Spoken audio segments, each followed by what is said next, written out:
Olá pessoal, tudo bem? O tema de hoje é a diferença entre guarda compartilhada e guarda alternada. Se tu quer saber essa diferença, continua assistindo esse vídeo que eu vou te explicar.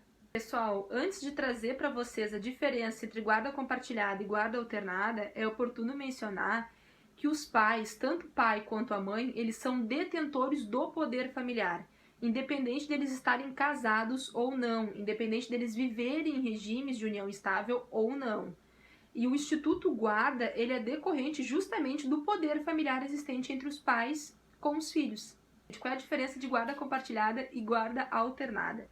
A guarda compartilhada, ela é a regra dentro do Instituto Jurídico Brasileiro. Hoje, a regra é guarda compartilhada. A guarda compartilhada ela é o quê? Ela é o compartilhamento, as divisões, né, de responsabilidade dos pais com os filhos. Ela visa uma maior efetividade, né, da participação dos pais com a criança. Então, o que se divide? Né? Como assim, já que a divisão? Como é que é feita essa divisão? Tanto o pai quanto a mãe, ambos possuem o poder de decidir se a criança estuda inglês ou espanhol, se a criança vai fazer natação ou não, se a criança precisa de uma permissão para viajar com algum familiar, né, com alguma avó, tio ou com a própria escola. Tanto o pai quanto a mãe, por possuírem guarda compartilhada, podem autorizar o menor a ir viajar. Então essas são as responsabilidades que se compartilham. Uma coisa que é muito confundida, né, pelos clientes que vão no escritório, por amigos, e eu já vi operadores do direito confundindo isso, é uma questão sobre o domicílio da criança. Na guarda compartilhada, a criança possui um domicílio fixo, uma residência base, que ela vai ser tanto na casa da mãe quanto na casa do pai. Ela não precisa de uma fixação de visitas, porque ela é uma guarda compartilhada, né? Que ela justamente visa essa maior participação dos pais com os filhos. Porém, em algumas situações é necessário, né, se lançar algumas regras, como por exemplo, finais de semanas alternados, para que não fique, né, um final de semana só com a mãe ou só com o pai.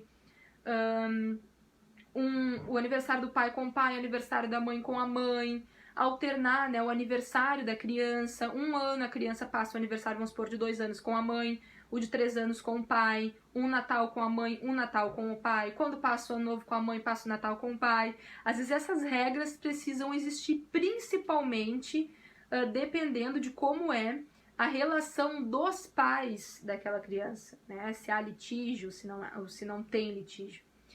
Então essa diferença eu queria destacar bastante, que é a questão do domicílio da criança. Não tem uma alternância de domicílio. A criança vai ter um domicílio fixo. O que vai se dividir é as responsabilidades, né? Elas são igualitárias entre os pais. Tem exceção.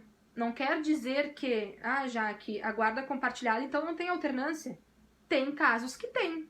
Tem casos em que a guarda compartilhada pode haver uma alternância de domicílio, mas não é a regra. A regra é um domicílio base fixo, sendo com o pai ou sendo com a mãe.